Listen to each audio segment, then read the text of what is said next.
एक बड़ी खबर आ रही है, आपको बता दें देश भर में एनआईए की छापेमारी हुई है। 72 जगहों पर यह छापेमारी, पंजाब, राजस्थान, हरियाणा में छापेमारी, दिल्ली, यूपी के कई ठिकानों में भी छापेमारी की खबर है। हरियाणा के गुरुग्राम, सोनीपत, यमुनानगर, झज्जर में रेड पड़ी। पंजाब के होशियारपुर, लुधियाना, पठानकोट में रेड। पंजाब के जालंधर और गुरदासपुर में भी एनआईए की रेड। एमपी के भोपाल, गुजरात के सूरत में एनआईए की रेड। यूपी के अलीगढ़ में भी एनआईए छापेमारी कर रही है। 72 जगहों पर यह छापेमारी, 72 अलग अलग जगहों पर एनआईए ने रेड की है। देखिए, पंजाब, राजस्थान, हरियाणा, यूपी, गुजरात, मध्य प्रदेश, इन राज्यों के कई ठिकानों में छापेमारी हुई है। अलग अलग जगहों पर छापेमारी हुई है। 72 ऐसे ठिकानों पर छापेमारी हुई है। देश भर में एनआईए की यह बड़ी कार्रवाई, 72 अलग अलग जगहों पर छापेमारी। तो देश विरोधी जहां से भी गतिविधियों की खबर मिल रही थी, कड़ियां यहां पर बिठाई गई, एनआईए की तरफ से पूरी प्लानिंग की गई और एक साथ 72 जगहों पर, अलग अलग जगहों पर एनआईए की तरफ से यह छापेमारी। सबसे बड़ी खबर इस वक्त दिन की हम आपको बता रहे हैं, दिल्ली, यूपी के कई ठिकानों पे छापेमारी। इसके अलावा कई राज्यों में एक साथ एनआईए की छापेमारी चल रही है। यूपी के अलीगढ़ में भी छापेमारी हो रही है। दिल्ली, पंजाब, हरियाणा, यूपी, गुजरात, एमपी, चंडीगढ़ में छापेमारी चल रही है। एनआईए की 72 जगहों पर एनआईए का ये एक्शन देखने को मिला है। लगातार इस तरह के लीड मिले थे और इसके बाद ये बड़ी कार्रवाई एनआईए की तरफ से। ये छापेमारी गैंगस्टर और जो सिंडिकेट इस वक्त चल रहा है उसके खिलाफ में कार्रवाई करते हुए ये नजर आई है। एनआईए रेड मामले में बड़ा अपडेट यह है कि हरियाणा के सिरसा में एनआईए की रेड, गैंगस्टर कनेक्शन के चलते एनआईए की रेड है। कलावली, डब्वाली गांव मल्लेका में यह रेड हुई है। सिरसा पुलिस की 5 टीमें मौके पर तैनात, कुल 70 कर्मचारी और रेड में शामिल हैं। आपको बता दें, सुबह 4 बजे से ये छापेमारी चल रही है, यानी तड़के से ही ये छापेमारी। सिरसा पुलिस की 5 टीमें मौके पर तैनात हैं। गैंगस्टर्स जो कि आतंकी गतिविधियों में भी शामिल हैं, इन तमाम नेटवर्क को खंगालने में जुटी है एनआईए की टीम। और ये छापेमारी 72 जगहों पर एक साथ देश के अलग अलग हिस्सों में ये छापेमारी चल रही है। कालावली, डबवाली गांव, मल्लिका गांव में भी रेड डाली गई है। सिरसा पुलिस की 5 टीमें मौके पर तैनात हैं।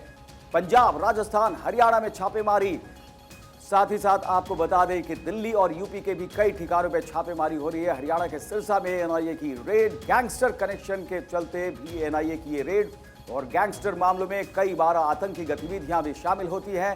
तमाम कड़ियों को जोड़ते हुए लीड यहां पर हासिल हुई थी और उसके बाद जो है एनआईए की तरफ से ये बड़ी कार्रवाई की गई है। आज तड़के से ही एनआईए की छापेमारी चल रही है। देखिए, बिल्कुल एनआईए की ओर से लगातार इस पूरे मामले में देश के कई राज्यों में छापेमारी इससे पहले भी की जा चुकी है। इस छापेमारी के पीछे गैंगस्टर और तमाम राज्यों में जो इस वक्त सिंडिकेट काम कर रहा है उसको लेकर यह कार्रवाई की गई है। कुल 70 कर्मचारी रेड में शामिल है। पंजाब, राजस्थान, हरियाणा, यहां तक कि दिल्ली, यूपी, गुजरात, मध्य प्रदेश में भी छापेमारी की गई है। कुल 70 कर्मचारी रेड में शामिल हैं। अलग अलग ठिकानों पर यह छापेमारी की कार्रवाई की गई है। और बड़ी बात यह कि सुबह 4 बजे से ही यह रेड की कार्रवाई चल रही है। कुल 70 कर्मचारी और रेड में शामिल है। 72 जगहों पर यह छापेमारी की कार्रवाई की गई है। एनआईए रेड मामले में यह बड़ा अपडेट, हरियाणा के सिरसा में एनआईए की रेड, तस्वीरें भी आप लगातार देख रहे हैं। गैंगस्टर कनेक्शन के चलते एनआईए की रेड की गई है।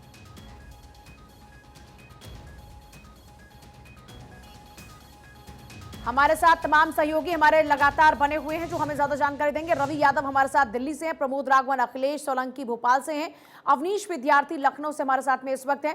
आप दिल्ली का पहले रुक कर लेते हैं। रवि, दिल्ली में भी छापेमारी की कार्रवाई, आपके पास क्या एक्सक्लूसिव जानकारी? देखिए, दिल्ली का जो बॉर्डर एरिया है, नीरज बवाना जो खासकर गैंग है, बवाना और सोनीपत के जो साथ लगते हुए गांव हैं, यहाँ ये छापेमारी चल रही है। और मैं आपको बता दूं, इसमें 3 प्रमुख बातें हैं कि पिछले 6 महीने की बात करें तो चौथी बड़ी कार्रवाई एनआईए की तरफ से। और पिछले 3 महीने पहले यदि बात करें तो तीनों बड़े गैंगस्टर, चाहे बाइबा गैंग हो, चाहे नीरज बवाना गैंग हो और लॉरेंस बिश्नोई हो, इन तीनों को आमने सामने बिठाकर दिल्ली में एनआईए ने जो है वो पूछताछ की थी। और 11 दिन के जो एक इन्वेस्टिगेशन था पूरा और रिमांड पर इनको लिया गया था। और उसमें ये बड़े खुलासे हुए थे। जिस तरह से गांधीधाम की बात करें, गुजरात की कुलविंदर जो है वो लॉरेंस बिश्नोई का एक बड़ा जो है गुर्गा है और बड़े लेवल पर ड्रग्स का काम जो है वो देखता है। और मुंबई और गुजरात, अहमदाबाद, सूरत, ये वो जो बड़े ठिकाने हैं जहां पर वो ये सप्लाई करता है। 2 बड़े इशू हैं जिसको लेकर ये रेड चल रही है। पहला बड़ा इशू ये है कि हथियारों की सप्लाई जो है वो तो हो ही रही है, साथ ही साथ जो नशा है, ड्रग्स है, क्योंकि पंजाब, राजस्थान और हरियाणा इन तीनों राज्यों की जो रीच है इन गैंगस्टरों की वो बहुत आसानी से हो जाती है और ये यहाँ अपना नेक्सस जो है उसको फैलाकर बड़ी घटनाओं को, वारदातों को अंजाम दे रहे थे। और मूसेवाला हत्याकांड के बाद जिस तरह से जांच एजेंसियां इनके बिल्कुल जो है एक तरह से जांच एजेंसियों ने इनको रडार पे लिया और ये सभी लोग उनके निशाने पे थे। एक बड़ी बात भारत 24 अपने दर्शकों को ये भी बता दे कि अभी अभी जो अपडेट आ रहा है कि इसमें ना केवल सिर्फ ये हथियारों की सप्लाई और ड्रग्स बल्कि आईएसआईएस से भी इन गैंग के कनेक्शन जो हैं उसके होने के पुख्ता प्रमाण मिले हैं। और इसीलिए सुबह जो है 4 बजे रेड की गई है। कई जगह से जो है अवैध असले की बात आ रही है, ड्रग्स की बात आ रही है, हेरोइन की बात आ रही है, कोकीन जो पाकिस्तानी जो है वहां से इनका जो नेटवर्क चलता था, जो लोग इनसे जुड़े हुए थे, क्योंकि आज सुबह भी बीएसएफ ने 2 बड़े ड्रोन पकड़े हैं और वो निशानदेही जो है राजस्थान के बाड़मेर में हो पाई है। तो ये वो सारी जानकारी बिल्कुल एक बहुत बड़ा नेटवर्क और इसी के खिलाफ जो है ये कार्रवाई हो रही है। प्रमोद राघवन का रुख करेंगे। प्रमोद, आपसे जानना चाहेंगे कि गैंगस्टर्स के खिलाफ ये शिकंजा कस रहा है जिनके की नेक्सस, जिनका की नेटवर्क इंटरनेशनल लेवल पर देखने को मिल रहा है। टेरर फंडिंग की बात भी सामने आ रही है, क्या और जानकारी मिल रही है?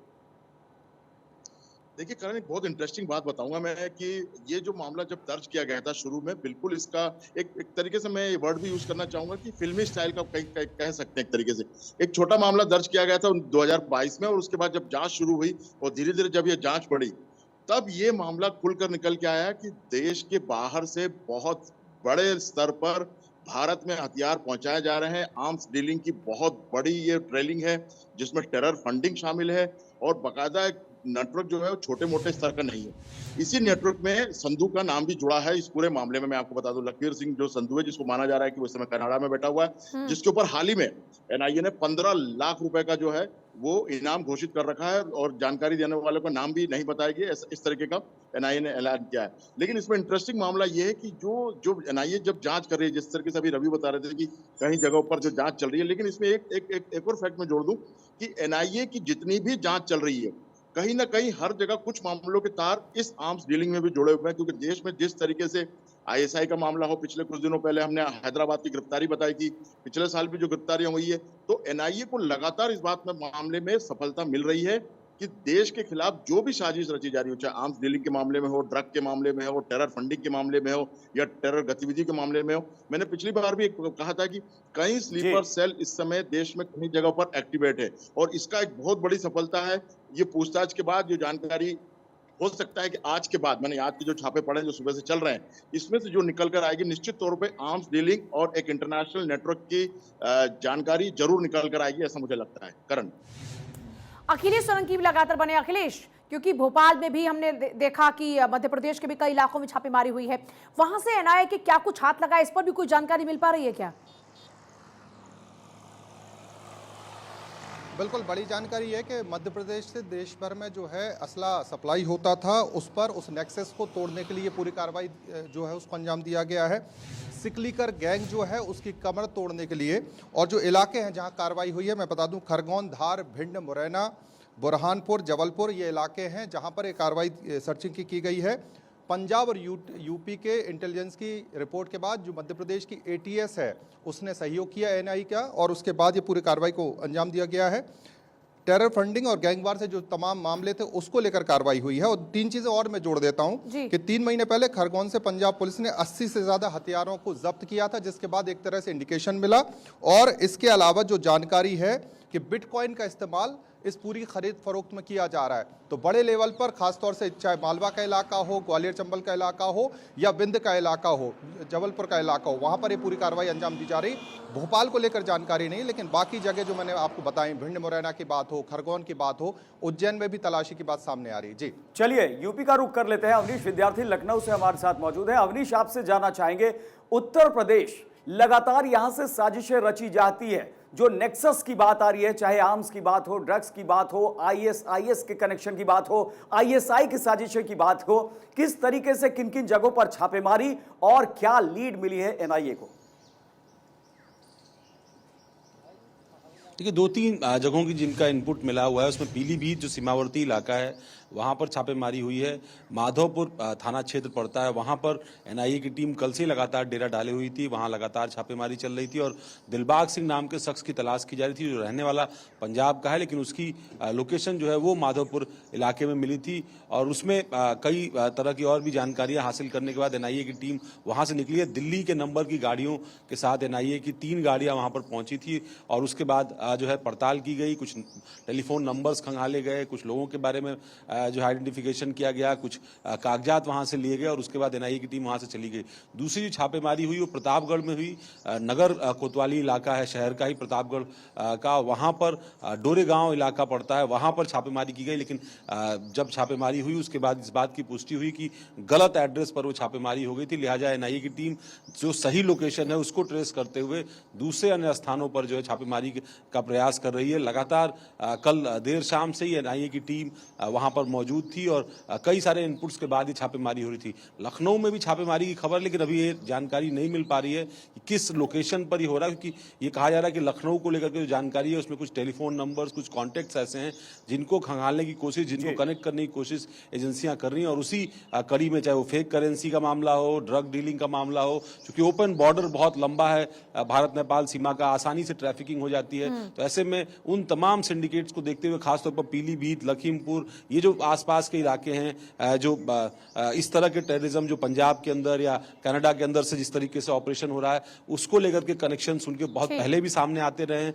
बार बार सामने आते रहे, उनको किस तरीके से न्यूट्रलाइज किया जाए, इस बात की कोशिश एनआईए की, यूपी की जांच एजेंसियों की, और इसीलिए यूपी एटीएस की मदद से एनआईए ने तमाम सारी जगहों पर छापेमारी की है। कोशिश की गई जो लोकल पुलिस है उसको इस पूरी कार्रवाई से दूर रखा जाए। एटीएस की जरूर मदद ली जा रही है, लेकिन अभी कुछ महत्वपूर्ण और भी सुराग ये बताया जा रहा है कि इस छापेमारी में मिले हैं। उसके आधार पर जब शाम को शायद प्रेस ब्रीफिंग हो या जानकारी सामने आए तो ज्यादा कनेक्शन जो है वो क्लियर हो पाएंगे, लेकिन बहुत साफ है कि एक जो इंटरनेशनल लेवल पर एक साजिश जो जिसे प्रमोद कह रहे थे, उस तरीके की एक कोशिश जो चल रही थी उसका भांडाफोड़ कहीं ना कहीं रवि कुछ कहना चाह रहे हैं, रवि जल्दी से। इसीलिए इस कड़ी में ये छापेमारी बहुत। मैं आपको बता दूं पूजा, जो निकलकर अभी ताजा अपडेट है, mister Dinkar Gupta NIA chief ने कंट्रोल रूम स्थापित कर लिया है और वो खुद इस पूरे मामले को मॉनिटर कर रहे हैं। और ये कंट्रोल रूम ना केवल एनआईए हेडक्वार्टर बल्कि गृह मंत्रालय नॉर्थ एवेन्यू 4 नंबर में ये स्थापित हुआ है और सभी राज्यों के जहां जहां ये रेड चल रही है सभी राज्यों के डीजीपी से वो सीधा कांटेक्ट में है और उनको ये हिदायत दी जा रही है गृह मंत्रालय से। और खुद बिल्कुल रवि, ये कोऑर्डिनेशन बेहद जरूरी है क्योंकि बहुत बड़े लेवल पर ये छापेमारी की जा रही है और यहीं से सारी इंफॉर्मेशन आएंगे जिसके बारे में आगे सूचना दी जाएगी, जैसा कि बता रहे थे अवनीश भी। चलिए, बहुत बहुत शुक्रिया आप सबका हमारे साथ जुड़ने के लिए। तो ये बहुत बड़ी कार्रवाई एनआईए की, पूरे देश में 72 अलग अलग जगहों पर छापेमारी, पंजाब, राजस्थान, हरियाणा में छापेमारी और साथ ही साथ दिल्ली, यूपी के कई ठिकानों पर यह छापेमारी हुई है और कई बातें निकल कर आ रही है जिसके बारे में और भी अपडेट्स लगातार आएंगे और हम आपको बताते रहेंगे। देखिए, बिल्कुल ये विषय अब आंतरिक सुरक्षा का हो जाता है, देश की आंतरिक सुरक्षा का विषय हो जाता है, जिसको लेकर एनआईए की 72 ठिकानों पर छापेमारी, राज्यों के अलग अलग शहरों में छापेमारी की गई है और गैंगस्टर्स को भी लगातार यहां तलाशा जा रहा है। और जैसा भी रवि भी जानकारी दे रहे थे कि बाकायदा एक यहां पूरा जो है ये कह सकते हैं कि जगह बनाई गई है जहां पर बाकायदा पूरा कंट्रोल रूम, इस कंट्रोल रूम पर पूरी निगाह खुद अमित शाह रख रहे हैं।